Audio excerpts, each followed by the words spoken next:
Welcome to the Stronger Marriage Podcast, where we are talking today probably the most popular topic on our podcast and probably dealing with the subject that we get the most questions about. Welcome to the Stronger Marriage Podcast with Trey and Lee. On this podcast, you'll hear real topics about real life. They cover everything from married sex to raising kids to loving your spouse so much that you're willing to forgive them for occasionally being the most annoying person in the world. Trey and Lee have raised 4 boys, been married over 30 years, and somehow still really like each other. And now, live from the metropolis of Childress, Texas, a place so flat you can watch your dog run away for 3 days. Here are your hosts for the Stronger Marriage Podcast, Trey and Lee Morgan. Hey, everybody. Childress, Texas, a place so flat you can watch your dog run away for 3 days. Also, a place is so stinking hot. So hot. It's supposed to be fall, y'all, and It's not yet. Okay, it's not I know. officially yet. But I'm ready Next for week. fall. Yeah, I mean, Next it's September. week is officially fall. September 15th. It's supposed to be 95 degrees today. Dear summer, I am breaking up with you. I do not want to be your friend anymore. Please go away. Let some fall temperatures come. Yeah, that would be nice. Hopefully you live in a place where you're getting to enjoy a little bit cooler temperatures. But I like where we live. I just really dislike how hot it gets all the time. But it's coming. It's cooling. it is cooling. It's gonna- The mornings are cool and nice, and so it's coming. It's going to happen. Yep, and evenings too. So yes, so I'm ready for some fall. Yes. So this topic that's so hot on the podcast, and this question that we get asked, or the questions we get asked about this topic so often are, what is this topic?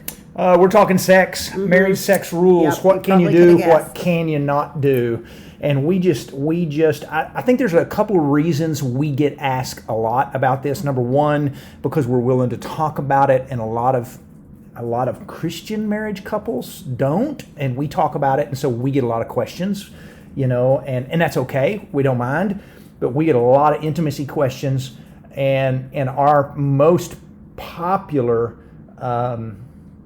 podcast episodes that we've done, you look back over them, and nearly 2 to 1 are the ones that dealt with intimacy. And I just think that it's an issue. It's a fun topic for a lot of couples. It's a struggle for a lot of couples. It's a frustrating thing for a lot of couples. There's a lot of people in this world that will tell you some stuff that really isn't true. There's a lot of people just searching for, what does God expect and hope and plan and for my marriage and for my sex life, and what is it supposed to be like? And we've talked about some of those, but today we're going to talk about some just 10 pretty good married sex rules that will just things you should do and not do. Sounds good. I think it's important. Yes. So kick us off. Let's just start off with number 1 would be what?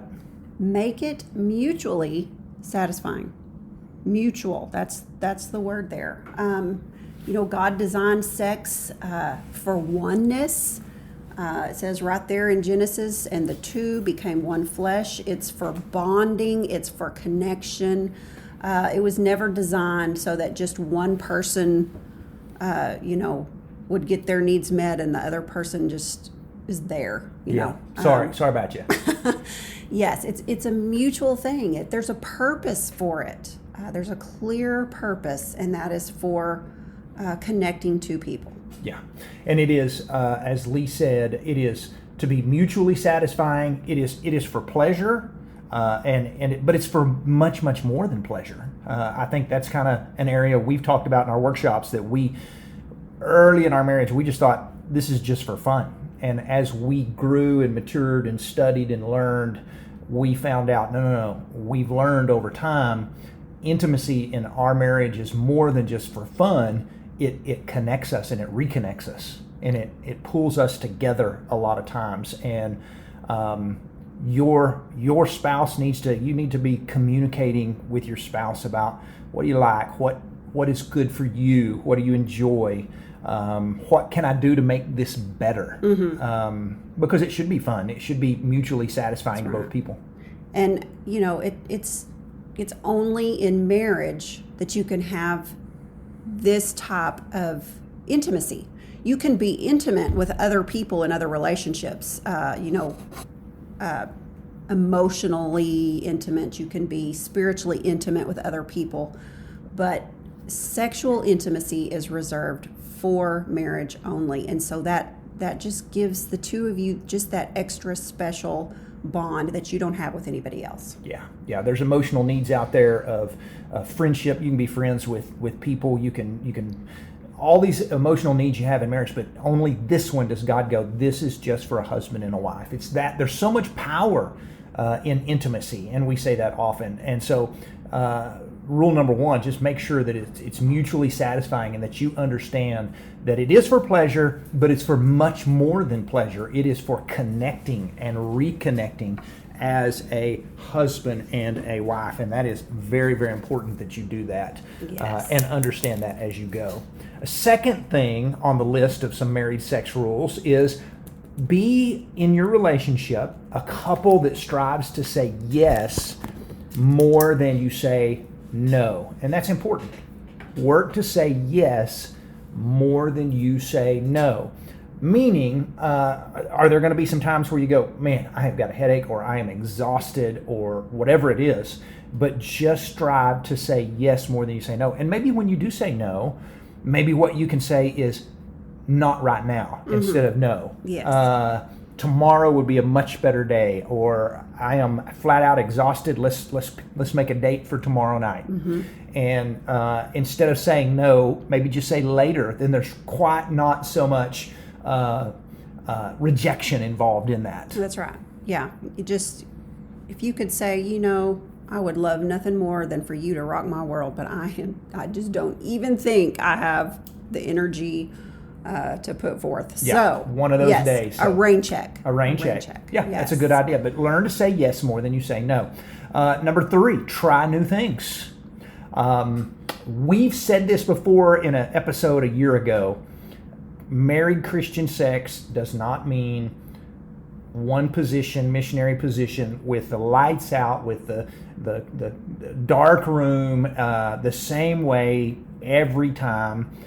Learn to try some new things. Keep things. You'd never know what you like if you don't try something different. You'd never know what works, and what worked one time may not work the second time. And there are so many.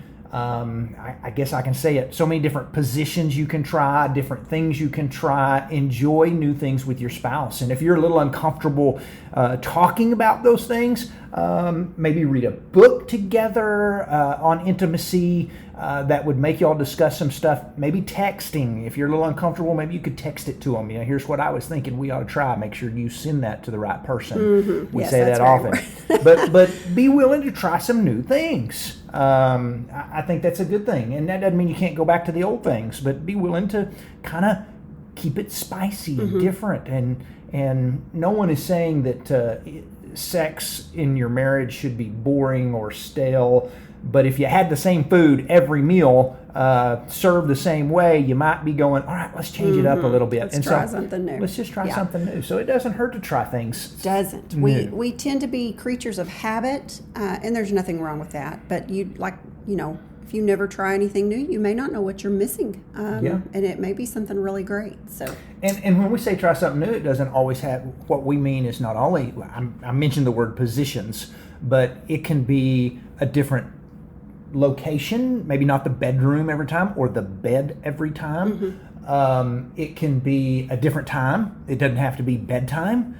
Maybe y'all are morning people. Maybe y'all have a lunch date. That's right. And you can have a some of you know that word nooner, if you want to call it that. Can I say that? Is that legal? I guess it is. Well, there's a song that talks about afternoon delight. Oh, there you go. Okay. Yes, you can sneak off to the house while the kids are at school, whatever it is, but try some new stuff. That's healthy. It is. So number 4 is to be sexually generous. Okay. And so I guess This is just maybe an attitude that you carry throughout the day. This is you flirt with each other. You you dress to please each other. All those things. Yeah, I know what makes you say wow, and you know the things that I like for you to wear, and so I love it when you you put on perfume a lot of mornings, and I come in and I go, ooh, she smells great. Or a text message, just, the difference between roommates and soulmates is intimacy and sexual intimacy. And so be sexually generous. Don't see this as a job or a chore, or don't let, anything that you need. If you need communication and your spouse goes, sighs really big and goes, oh, I guess if you need to talk, let's talk. You'd be frustrated with that. If you need praise and your spouse goes, well, let me pull out my list and give you some praise, and they didn't really seem into it, it'd be kind of like they were just doing a checklist. And we simply want to be people who are generous at meeting our spouse's needs, whether that is communication or praise or being sexually generous. Mm-hmm. And you may be thinking, well, it's just not that important to me. But like we said, at the very top of the episode, make it mutually satisfying. We hope that, by trying new things and by talking about what you like and don't like, that it becomes more important to you as well. If it's important to your spouse and you don't seem to have an interest, we just, that's the goal, is that it does become more interesting. Yeah. To both of you. Well put. Number 5, initiate often or initiate mutually, meaning it should be both a husband and a wife's job to equally initiate. There shouldn't be one spouse that is constantly feeling like I'm always having to beg, I'm always the one asking. And so if you can be in a marriage where you both are willing to initiate, that makes things so much easier. To just know that, hey, I don't have to be the one that always asks. And so if you can't remember the last time you initiated, then it may be your turn. But that is something that's really, really important. The person with the lower sex drive should not be the one that never has to initiate. It should be both meeting in the middle, frequency-wise, initiating-wise. That is really, really important, so that one person doesn't feel like they're begging all the time. Mm-hmm. Yes, very true. Did I say that right? You said it, yes. Trying to think even what I can add. I think you got it. Good. Let's keep going. Tell number 6. Oh, smell nice for your spouse. You talk about this, and that's important. In our workshop, I do.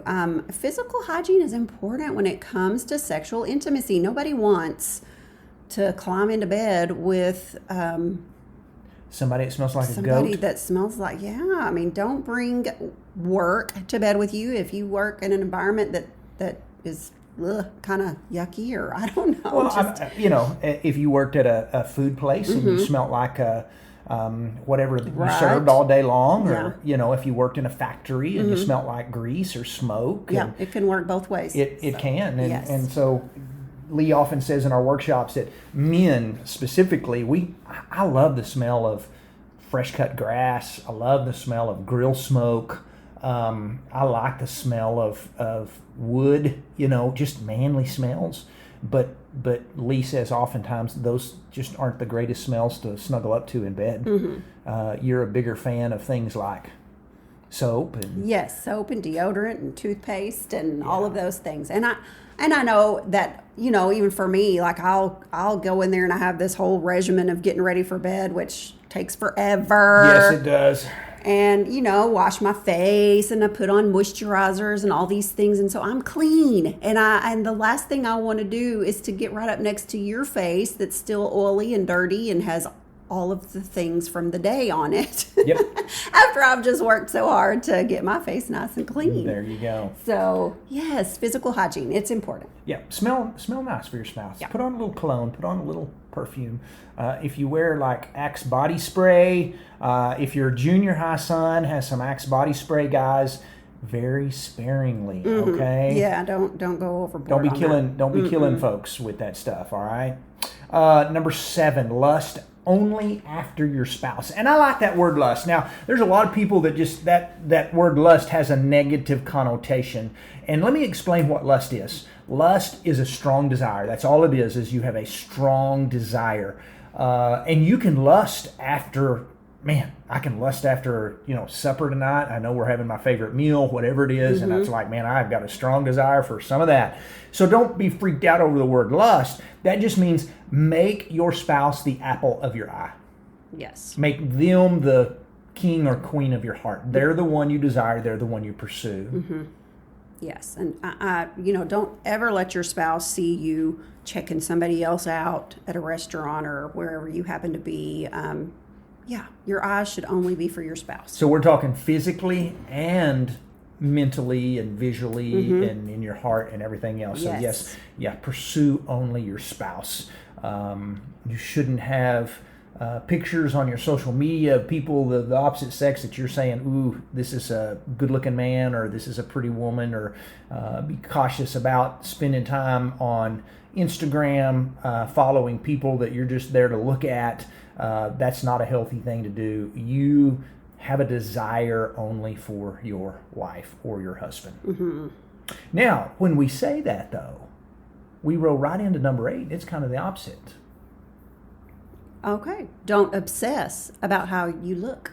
So while I think it's important that we continue to strive to attract our spouse, I'm going to do things that my wife says, hey, you look nice in that shirt, or I like the cologne you're wearing, or things like that. Don't over obsess how you look. For example, we are not 20-year-old people anymore. We're not, we're in our 50s. We'll throw that out there. We don't look the same way that we used to. But I don't want to obsess about the fact that I don't want my spouse to see me because I don't look like I did back when I was in my 20s. And we have to realize, we're never going to look like anybody on the cover of a magazine. We're just not. And so don't compare yourself to those kinds of images and think that you have to live up to that. And don't think that your spouse expects you to live up to that. Be kind to yourself. And this really is a good point for the ladies, because a lot of ladies stress over their looks, whether it's some stretch marks. A lot of ladies have had children, and it's like, my body just isn't what it used to be. I have spit out a bunch of kids here, and you're thinking he doesn't want to see me. And while you're seeing flaws, many of your husbands absolutely love the way you look, and you just flaunt it, and he loves it. And so don't over obsess over things that he is not concerned with. That's right. And at the same time, it's good to build each other up and reassure each other that, you're beautiful, you're handsome, I love the way you look, and you can't take pop shots. You can't take verbal pop shots at your spouse's body and expect them to show it to you. Exactly. You wondering why your spouse won't show you, take off their clothes for you at nighttime, or they feel like they have to turn out the light. That may be because you've said negative things about the way they look, and you don't know. That is definitely a no-no. Yeah, don't tease about eating the candy bar. Don't all those kinds of things. Yeah, that's exactly right. Be kind to each other and build each other up. We got 2 more. Take off on number 9. Number 9 is flirt a lot. We talk about that a lot. Talk about flirting, but it's so important. It is.